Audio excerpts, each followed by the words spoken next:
Halo masyarakat KMT Unisba, bersama saya Muhammad Fikri Al-Ghifari dari angkatan 2019. Saya dari bidang kewirausahaan. Di sini saya akan mengasih tahu nih bagaimana tips membangun bisnis mulai dari nol. Dalam kesempatan ini juga kita kedatangan pebisnis nih, yaitu Kang Alvaris Magandi. Beliau merupakan pebisnis yang berasal dari Bandung. Dia bisnis dalam bidang digital marketing, kemudian dalam penjualan aksesoris sepeda dan pengaturan Instagram dalam bersepeda. Untuk mempersingkat waktu, langsung saja. Bagaimana Kang? Sehat? Alhamdulillah. Guys. Kopi dulu Kang, kopi dulu. Oke. Belakang ini Akang sibuk-sibuk apa nih Kang?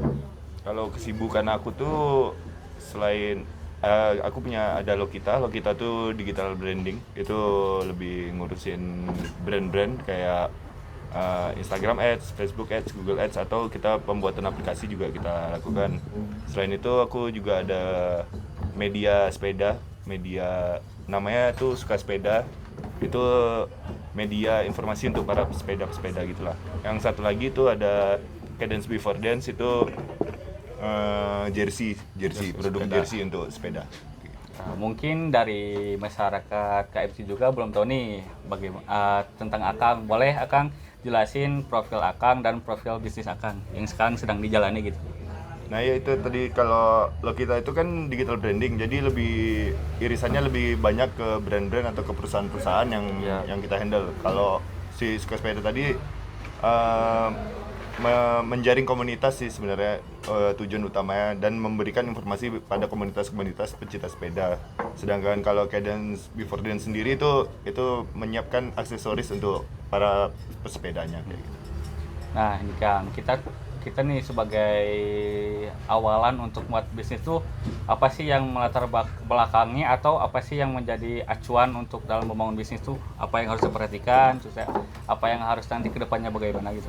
Oh, kalau untuk bisnis itu sebenarnya permasalahan dulu, keresahan, dimulai dari keresahan.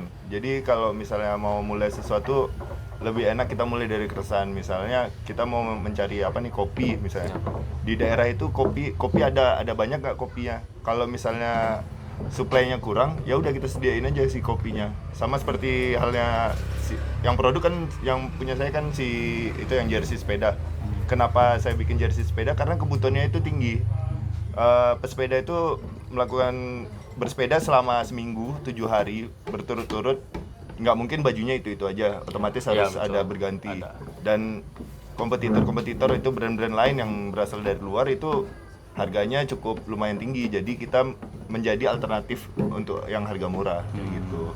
Yang pasti kalau mau buat brand ya harus cari dulu keresahannya di mana. Keresahannya berarti diawali dari keresahan masyarakat, ada demand dari masyarakat, ya baru kita bisa menentuin ini. Jadi kita tahu ada pasarnya nih si produk yang bakalan kita ciptakan, paling kayak gitu. Nah, untuk apa ya istilahnya, kayak untuk mengetahui target pasar tuh, kita apakah itu dari demand masyarakat sendiri, atau kita kayak cari dulu nih pasar yang bagus untuk diterapin bisnis itu gitu. Sebenarnya ada juga kan yang bilang pasar bisa diciptakan yang kayak gitu. Tapi tetap aja kita tetap harus masuk dulu nih ke komunitasnya. Komunitas apa nih? Misalnya komunitas kopi, di komunitas kopi itu apa yang kurang nih?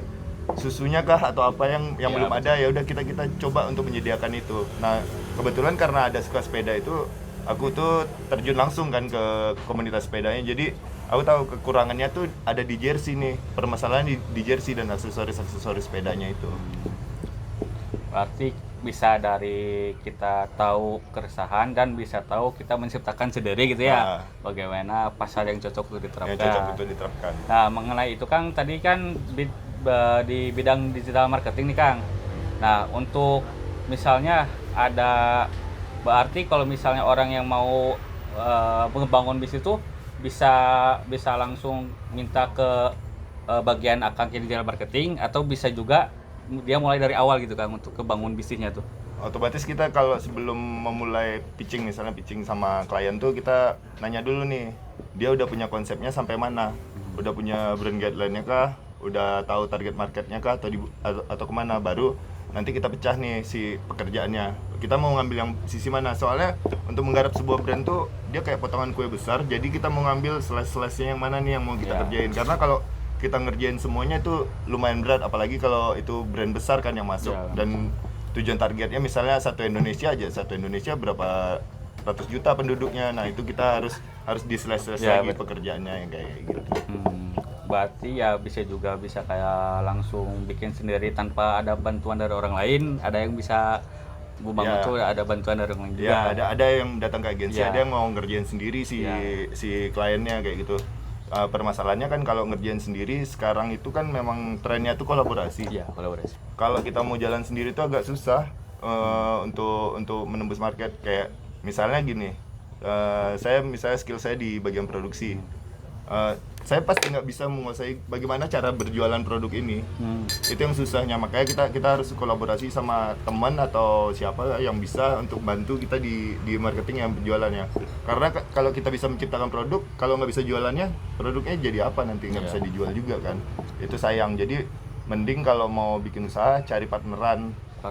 Kalau jalan sendiri tuh agak susah, agak apa ya, habis tenaga. Dulu aku pernah bikin brand juga, itu brand kulit. Itu aku sendiri semua ngendel, dari produksi, dari beli bahan sampai ke jualan sendiri. Akhirnya keteteran si brandnya, nggak diurusin jadinya sekarang kayak gitu. Untuk Akang sendiri, awal Akang dalam ngebangun bisnis tuh apakah Akang langsung partnership atau Akang mulai dari sendiri dulu gitu kan? Yang pasti punya ide dulu, terus nanti tawarin ke teman, mau nggak kita joinan kayak gitu itu yang pasti. Nanti kita tawarin, ini jualannya kayak gini, konsepnya ini, masalahnya ini. Ya, kita udah memaparkan ide-ide ke partner dulu, yang calon partner kita. Setelah setuju ya udah kita jalan bareng. Tapi kalau misalnya nggak cocok sama dia, ya udah kita cari aja partner lain. Banyak loh orang di luaran sana. Ya. Mau ngomong-ngomong nih Kang, Akang ngambil sekarang di bisnis digital marketing dan penjualan itu apa sih yang menjadi acuan Akang gitu? Saya tuh ternyata cocok nih di bidang tersebut gitu. Cocoknya di digital marketing ya? Gimana ya? Kalau dulu tuh awalnya aku dapat klien tuh dari brand. Awalnya cuma bisa memasang Facebook Ads, ya. Awalnya di situ itu di tahun 2014 2015. 2014 aku jalan ngurusin si brand itu, ngurusin ads-nya. Akhirnya aku tahu nih, paham nih step by stepnya brand tuh butuh ini dan dari itu sama-sama aja semuanya. Step lah ya, cuma nanti studi kasusnya bakalan beda, penerapannya beda-beda. Kalau kasusnya yang ketemu pasti itu lagi berulang kalau di brand. Kan Akang nih punya lebih dari satu nih. Nah, untuk yang jersey itu gimana Kang? Yang jersey yang sepeda jersey itu. Yang jersey ya awalnya gitu. Awalnya jersey ya dari suka sepeda tadi. Suka sepeda, suka hobi gitu. Karena hobi ya udah kita ciptakanlah produk jersey, kita jualan jersey. Itu aku juga bertiga sama teman aku untuk ngerjain yang jersey. Kebetulan aku bagian desain, yang ngurusin desain. Nanti ada yang bagiannya jual, ada yang bagiannya nanti ngurusin untuk produksinya yang kayak gitu. Nah, untuk hal-hal tersebut, apakah Akang ini mengimplementasinya dari dulu mungkin perkuliahan atau emang sesudah kuliah nih ada peluang nih buat saya buat bisnis ini gitu? Dari kuliah aku udah mulai bisnis sih, udah mulai cari duit sendirilah ya. Dulu biaya entertain itu kan mahal kan. Ya biaya main-mainnya kan mahal. Ya udah kita cari duit sendiri. Itu dulu aku jualan yang kulit itu. Yang produk kulit awalnya. Habis itu karena keteteran ngurusin sendiri dulu masih belum tahu sistem kolaborasi gimana, cara ngajak orang untuk join sama kita gimana, bagi-baginya gimana, itu nggak tahu model bisnis itu gimana. Ya udah kita cobain sendiri, habis itu gagal. Sekarang baru udah mulai pakai tim biar enak lah. Jadi kalau enaknya kita punya tim tuh punya rasa tanggung jawab sebenarnya. Jadi kalau misalnya brand ini nggak jalan, bukan kita aja yang lapar, tapi teman kita juga ikut lapar. Tapi kalau misalnya kita bikin brand sendiri, ya itu gimana kita? Kalau kita kenyang ya kita nggak akan ngerjain jadinya, jadi males-malesan. Tapi pas lapar baru dikerjain lagi, sementara hype-nya udah hilang kayak gitu. Berarti kalau gitu mah mungkin untuk gimana sih caranya kita tahu bahwa partner kita tuh ternyata satu tujuan nih, satu visi kan. Awalnya kan tadi sempat agak pernah gagal ya untuk awal-awal, kemudian Akang udah cocok nih cari partner yang bagus untuk satu tujuan. Nah, itu bagaimana sih cara carinya atau cara awalannya gitu Kang untuk Gimana ya? Kalau partner tuh cocok-cocokan ya. Ada yang ya pasti ada masalah sih sama partner, pasti ada masalah, tapi ya itu cocok-cocokan. Setidaknya kita pakem awalnya aja punya rasa lapar yang sama. Jadi kalau dia punya rasa lapar yang sama, dia bakalan sama-sama untuk ngegedein ini brand. Tapi kalau dia udah kenyang sendiri di proyekannya dia sendiri, kayaknya agak susah untuk ditarik-tarik. Nanti dia jadi kerjaan yang di sini keteteran, nggak diurusin yang kayak gitu. Otomatis kita juga yang ngerjain kayak gitu, nanti apa ya, kalau overlapping kerjaan takutnya nanti kedepannya bakalan ada diukur jadinya. Wah, kerjaan aku lebih banyak nih daripada dia, tapi dia dapat juga hasilnya. Nah, yang kayak gitu jangan sampai terjadi kalau misalnya berpartner. Makanya aku paling membatasin masalah pekerjaan. Kalau kerjaan aku itu ya udah aku kerjain di situ, walaupun aku tahu yang bagian lainnya. Itu nggak boleh overlapping aja pokoknya. Jadi dalam partnership tuh kita harus tentuin dulu nih kita di mau bagian sebagai mana, apa. apakah kita bagian desain atau marketingnya atau gimana. Jadi biar satu sama lain tuh punya tugas masing-masing gitu. Iya, nggak ada gesekan. Jadi kita mengurangi gesekan selama berpartner. Namanya juga ya manusia, masalah uang lagi kan ya kayak gitu, pasti ada masalah lah. Iya sih, kalau uang mah sensitif ya. Sensitif, nggak ada saudaranya. Minum dulu tuh Kang kopinya. Iya, siap. Santai. Nah, lanjut Kang. Untuk kan Akang ini megang lebih dari satu nih. Bagaimana sih cara memanage-nya nih biar semua yang Akang jalan itu jalan gitu, lancar gitu. Kalau daily sih aku kerjaan aku ya pagi itu pasti aku suka sepeda yang aku urusin, kayak posting dan cari-cari berita tentang sepeda itu pagi. Nanti aku kan kalau suka sepeda tuh lebih banyak reupload dari konten-konten orang. Jadi aku izin dulu sama orangnya, boleh nggak fotonya diupload? Ya udah, kalau boleh baru diupload. Nanti aku ceritakan tentang sepedanya yang kayak gitu. Pagi itu pagi dari jam 7 sampai jam 10 ngerjain itu aja.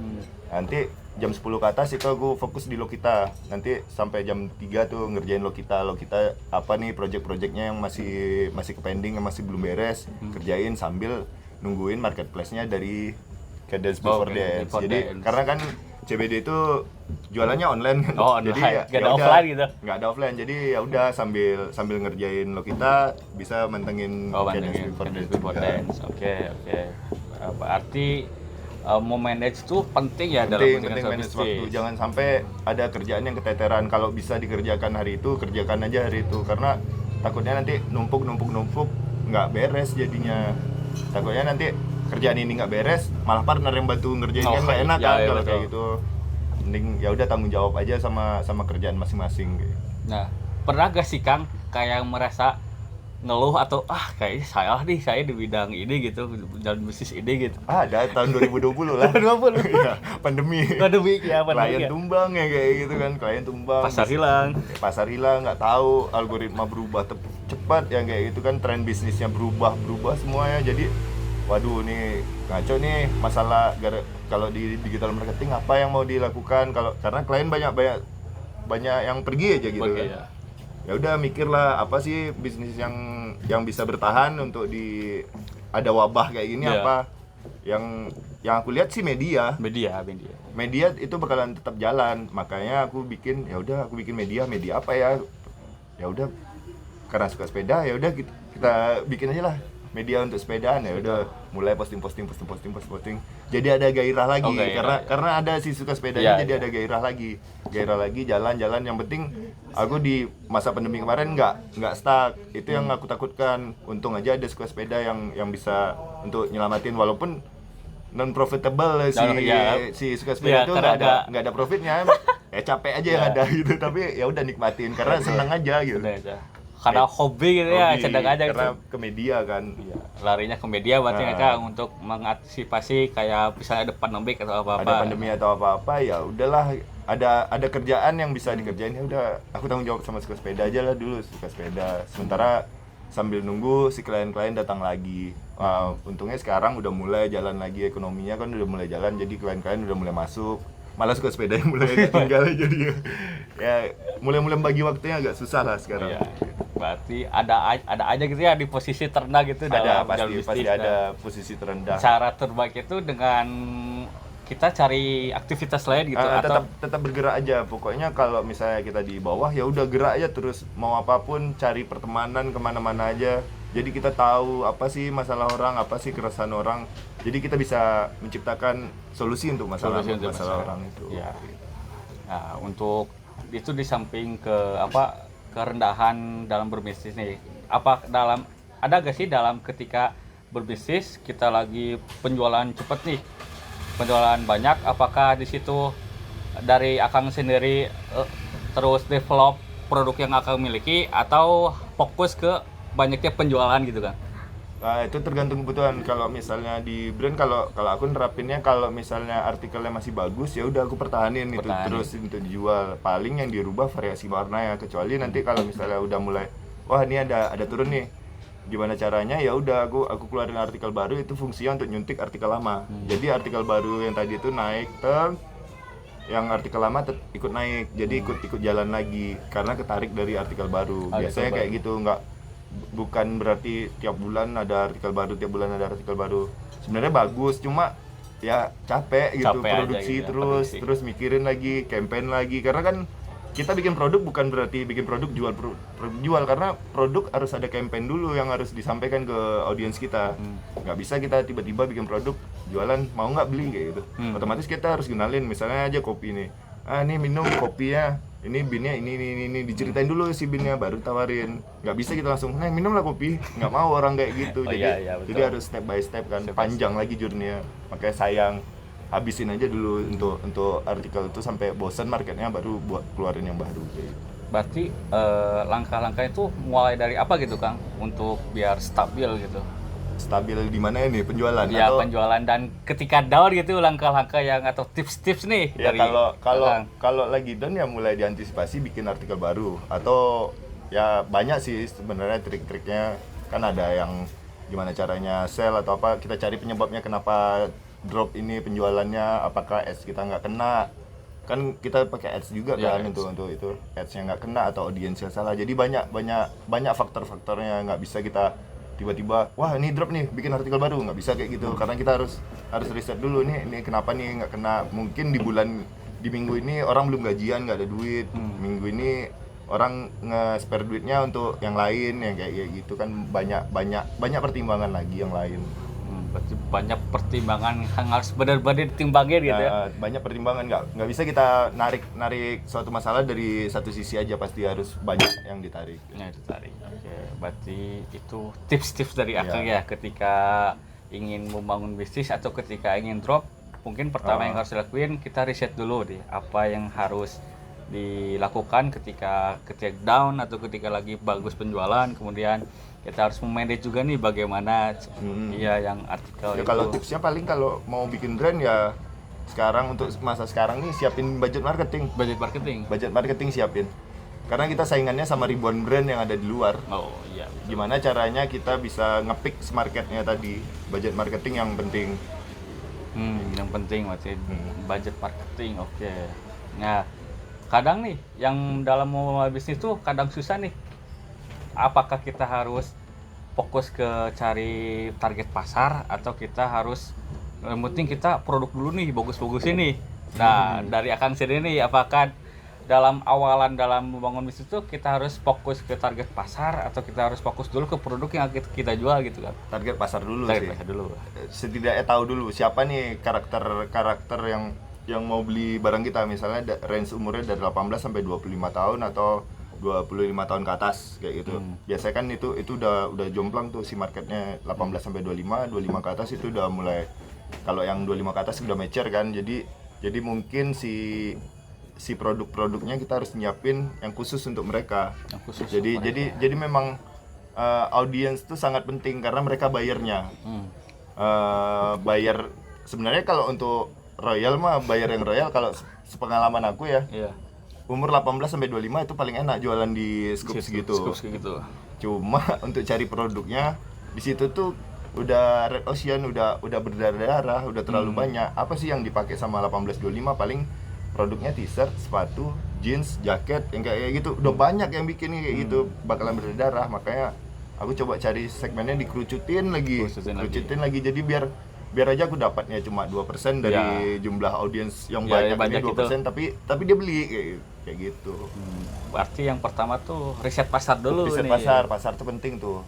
Berarti udah riset pasar, kita fokus ke produk kita yang dijual. Berarti, nah untuk fokusnya tuh berarti kita menyesuaikan dengan riset pasar berarti ya? Ya, jadi nanti produk yang kita ciptakan sesuai sama si pasar kita yang mau dituju. Misalnya kalau pasarnya cewek, ya nggak mungkin cewek gambarnya berdarah kayak gitu kan. Cewek betul. pasti harus warna-warni, gimana benang merahnya harus kita bawa ke sana terus kayak gitu. Nih, berarti ya dalam kasus itu riset pasar yang paling utama ya dalam membangun bisnis. Pasti riset pasar. Nah, ada lagi nih Kang. Biasanya kendala yang dialami buat pembisnis itu ketika sudah jalan bisnis tuh kadang susah dalam mengatur kayak pengeluaran produksi dan hasil yang diterima gitu Kang. Nah, cara untuk mengatur itu gimana sih gitu biar BEP-nya kena gitu kan? Aduh, ini rumus dapur nih. Kalau aku biasanya HPP kali 3. Oke, 3. Aman itu kalau HPP kali 3, tergantung beda brand beda ya. Kalau aku kali 3 tuh fungsinya nanti kalau misalnya ada diskon atau apa, diskon 50% pun kita masih untung gitu. Dapat profit lah. Ada profit sedikit, lah, sedikit. Tapi nggak apa-apa lah kayak gitu. Macam-macam brand sih kalau masalah pengali di ini untuk ngembaliin modalnya. Modal. Itu beda-beda teknik karena sekarang kan udah banyak lagi, nggak bisa kali 3 aja. Misalnya bisa di HPP dikali 3 ditambah budget marketing itu dibagi sama jumlah produk yang kayak itu kan lebih jelimet lagi. Wah, berarti setiap publis itu punya konsep masing-masing ya? Dan pasti punya konsep masing-masing untuk menghitung cuannya masing-masing kayak gitu. Ada yang kayak tadi Aka mungkin kali 3. Kali 3, kalau aku rata-rata kali 3 nanti baru ditambahin untuk marketingnya berapa. Ada yang mungkin dari cara kita kasih free sale gitu ya. Ada yang kali 300 kalau mau. Wah, itu baru rugi ya, itu rugi. Nah, berarti udah terjawab ya untuk mengatasi hal-hal tersebut tuh kita bikin dulu konsep apa nih yang bisa kita bangun untuk bisnis kita gitu. Pasti konsep itu penting, benang merah dari brandnya jangan sampai benang merah dari brandnya nggak ketahuan nih, jangan sampai bikin audiensnya bingung ini jualan apa sih sebenarnya kayak gitu. Kayak yang ini jual jadi bingung si audiensnya. Oke. Bagus nih tips-tips dari Kang Faris nih. Boleh kita tiru nih untuk masyarakat nih yang ingin membangun bisnis nih. Mulai dari kita perhatiin dulu nih riset pasarnya dulu, kemudian udah gitu kita manajemen dulu nih apakah produk kita bagus gak untuk riset pasar tersebut. Kemudian untuk hal-hal yang mengatasi adanya pandemik atau apa, kita lebih ke bagaimana sih cara mencari solusi lain dengan cara media tadi. Kemudian untuk mengatasi ketika sudah berjualan biar tidak rugi ya dengan konsep masing-masing gitu ya Kang. Berarti bagus tuh tips yang dari Kang Faris. Ini Kang, sebelum kita ngobrol panjang nih, kita udah nyiapin pertanyaan nih dari masyarakat menabung nih, dari masyarakat KMT ini. Mungkin langsung aja Kang, dari pertanyaan pertama. Banyak nggak? Lumayan. Beberapa sih Kang nih. Dari Kang Uba nih, bagaimana atau motivasi apa sih yang Akang miliki sebelum bangun bisnis? Ada motivasinya gitu gak dalam bangun bisnis? Motivasinya rasa lapar. Ya pasti kan untuk bikin suatu brand tuh pasti butuh untuk menghidupin dapur rumahnya sendiri yang kayak gitu. Gimana caranya biar bertahan hidup kan untuk jualan, cari uang yang gitu. Motivasinya ya rasa lapar sih pasti ya. Untuk bikin brand.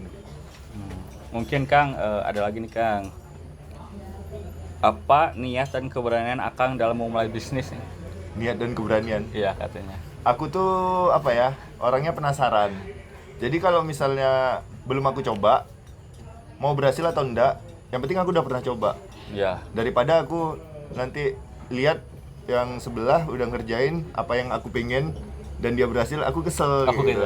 Mending aku cobain gagal, nggak apa-apa. Yang penting aku tahu dulu. Oh ya gagal ternyata, ya udah gitu.